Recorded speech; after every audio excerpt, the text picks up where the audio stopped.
Hello friends, आप सभी का बहुत बहुत स्वागत है अभी के इस वीडियो में।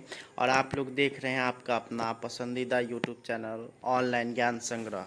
तो अभी के इस वीडियो में हम लोग डिटेल्स में बात करने वाले हैं नियोजित शिक्षक और विशिष्ट शिक्षकों की।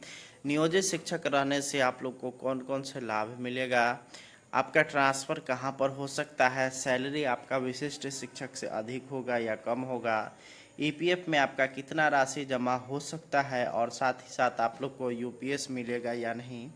और वहीं हम लोग बात करेंगे विशिष्ट शिक्षकों की, तो आपका पोस्टिंग कितना दूर होगा उस पर हम लोग डिटेल्स में चर्चा करेंगे। कितना लाभ मिलेगा, उसके बाद सैलरी में कितना लाभ मिलेगा, उसके बाद एनपीएस या यूपीएस विशिष्ट में कौन कौन से लाभ होंगे, सारा कुछ हम लोग इस वीडियो में डिटेल्स में बात करने वाले हैं। उसके बाद आप लोग खुद स्वयं निर्णय करिएगा कि विशिष्ट शिक्षक बनना अच्छा है अथवा नियोजित शिक्षक ही बने रहना आवश्यक है या अच्छा है। तो चलिए चलते हम लोग अगले स्लाइड पर और आप लोग को डिटेल्स में सारा कुछ बताते हैं, ताकि किसी भी तरह का कोई भी कन्फ्यूजन न रहे और किसी भी तरह का कोई भी आपको दिक्कत आने वाले समय में नहीं हो। तो आप लोग जो ये देख रहे हैं, ये नियोजित शिक्षक वर्सेस विशिष्ट शिक्षक बेहतर कौन, उस पे हम लोग चर्चा कर रहे हैं। और यहाँ पर आप लोग को पूरे डिटेल्स में बताएंगे कि आप लोग को नियोजित रहना ही बेहतर है अथवा विशिष्ट शिक्षक बनना बेहतर है। तो यहाँ पर आप लोग एक एक करके डिटेल्स में सारा कुछ समझ लीजिए। मान लीजिए आज की तिथि में किसी नियोजित बेसिक शिक्षक का मूल वेतन 28,660 रुपये है। तो इनका ग्रोस सैलरी आज की तिथि में अगर बात करेगा नियोजित शिक्षकों की तो 45,710 बनता है। लेकिन इसमें से 1,800 ईपीएफ में कटौती के बाद कैश इन हैंड की अगर बात करिएगा तो वो लगभग 43,910 रुपये मिलता है। और भविष्य के नाम पर इनका 1,800 रुपया इनका खुद का कट रहा है, प्लस 1,800 सरकार यानी कि 3,600 रुपये प्रति माह जमा हो रहा है। 2021 के यहाँ पे 3,600 रुपये प्रति माह यहाँ पे जमा हो रहा है। ये 1,860 वाले जो 28,660 रुपये वाले जितने भी बेसिक पे है उनके लिए जो है यहाँ पर 1,800 कैश इन हैंड 1,800 ईपीएफ में कटौती के बाद यहाँ पे अगर बात करें 43,910 रुपये मिल रहा है। और 3,600 रुपये प्रति माह से इनका जमा हो रहा है। 2021 के सितंबर से कटौती से अगर बात करेगा तभी 37 माह हो चुका है, लगभग 1,33,200 रुपये यहाँ पे आपका यहाँ पे जमा हो गया है।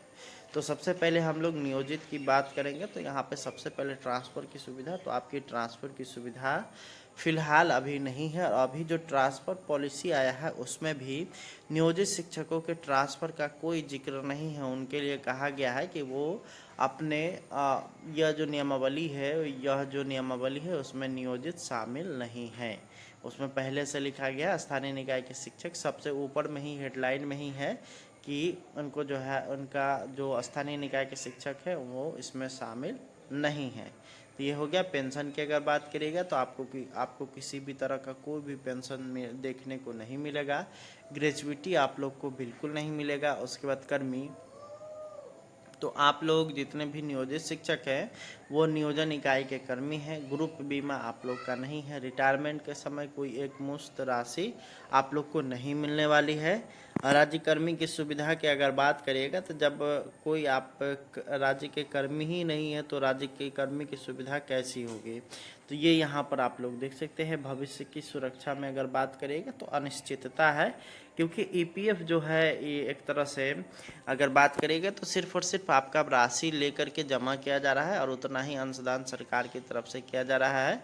और इसमें जो सुविधा क्या है, तो सबसे पहला बात है कि 80% लोग घर के आसपास नियोजित है और ज़्यादातर लोगों की सेवा लंबी हो चुकी है। ये आप लोग इसमें सभी लोग सहमत होंगे कि लगभग जितने भी नियोजित शिक्षक के हैं वो लगभग जो है अपने घर के आसपास ही हैं।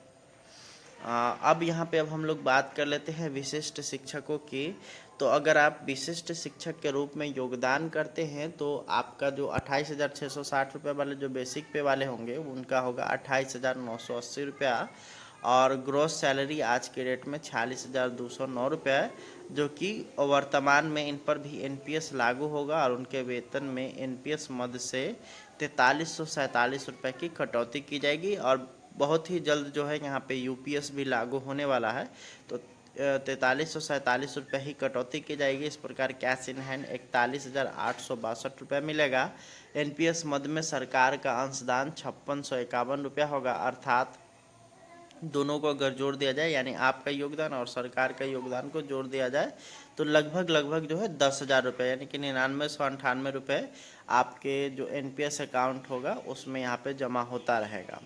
उसके बाद इन दोनों में सबसे बड़ा अंतर यह हुआ कि ईपीएफ में जितनी राशि 3 साल में जमा हुई थी, उतनी राशि विशिष्ट शिक्षक के योगदान के अगले 13 माह में ही जमा हो जाएगा। ये यहाँ पर आप लोग देख सकते हैं, जो कि सच्चाई है। उसके बाद अगला है कि ट्रांसफ़र की सुविधा। तो ट्रांसफ़र की सुविधा पूरे संपूर्ण बिहार में हो जाएगा। पेंशन तत्काल एनपीएस, भविष्य में यूपीएस या जो लागू होगा वो सभी आपको मिलेगा। अगर ओपीएस लागू होता है तो ओपीएस भी आपको मिलेगा। ग्रेचुइटी की अगर बात करिएगा तो ग्रेचुइटी बिल्कुल 100% मिलेगा। कर्मी की सुविधा तो बिहार सरकार के चिकित्सा कर्मी ग्रुप बीमा भी आप लोग को मिलेगा। रिटायरमेंट के समय राज्यकर्मी को मिलने वाले सभी सुविधाएं जो होंगी वो आप लोग को मिलेगा। राज्यकर्मी की सुविधा सभी आप लोग को, जितने भी राज्यकर्मी बनिएगा आपको सभी सुविधा में भविष्य की सुरक्षा लगभग हो जाएगी। तो आखिर कमी क्या है? तो कमी है विशिष्ट शिक्षक के रूप में पदस्थापन होने पर 60% लोग 15 से 20 किलोमीटर पर चले जाएंगे, 20% लोग 8 से 15 किलोमीटर पर तथा शेष 20% लोग 60 से 70 किलोमीटर दूर पर पदस्थापित हो जाएंगे। ऐसी संभावना यहीं पर जो है आकर के जितने भी जो विशिष्ट शिक्षक बनने वाले हैं उनकी गाड़ी रुक जाती है, क्योंकि जब पदस्थापन की बात होगी तो यहाँ पर जो अगर बात करिएगा जो असाध्य रोग से ग्रसित है या फिर वैसी महिला जो कि एकल है, तलाकशुदा है, उनका जो है पोस्टिंग अगर बात करिएगा तो वो नज़दीक में हो जाएगा। अपना पंचायत छोड़ करके या अपना नगर निकाय छोड़ करके उनकी पोस्टिंग हो जाएगी। लेकिन नगर निकाय की अगर बात करिएगा कि अगर पटना ज़िला की अगर बात करिएगा तो ये यहाँ पर उनका भी मामला फंसता हुआ दिखेगा। तो क्या सेवा नुकसान होगा?